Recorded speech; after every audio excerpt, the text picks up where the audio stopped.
menjauhi kecemaran dan menguduskan diri. 2 Tawarikh pasal 29 ayat 3 dan 5.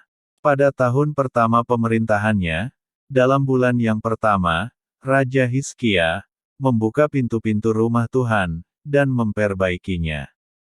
Katanya kepada mereka, "Dengarlah, hai orang-orang Lewi.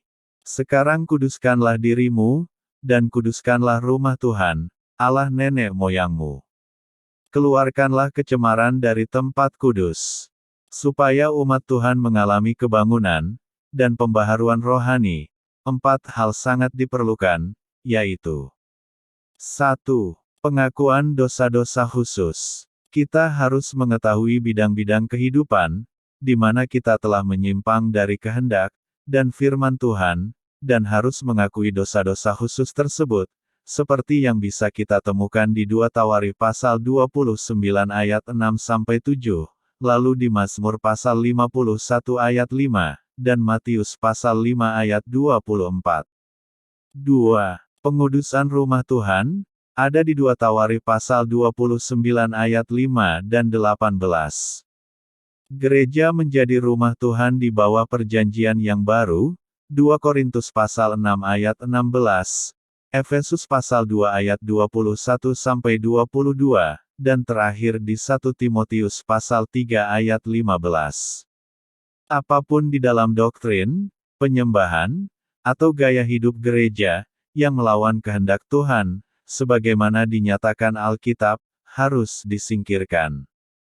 Demikian pula, orang percaya secara perseorangan, sebagai bait Roh Kudus, 1 Korintus pasal 6 ayat 19, harus dikuduskan dari semua ketidakbenaran, 1 Yohanes pasal 1 ayat 9. 3. Pembaharuan perjanjian, 2 Tawarikh pasal 29 ayat 10-11.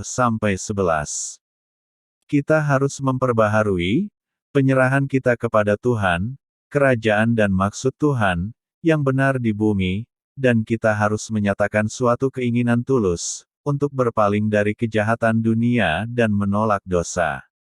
4. Mencanangkan korban persembahan darah bagi pendamaian, 2 Tawarikh pasal 29 ayat 20-24.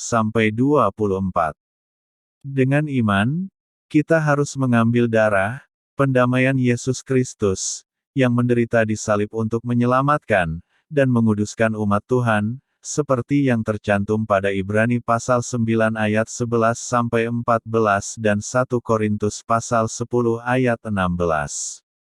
Marilah kita benar-benar menguduskan diri kita, dan mengeluarkan segala kecemaran dari dalam hidup kita. Semoga Tuhan Yesus memberkati kita semua. Amin.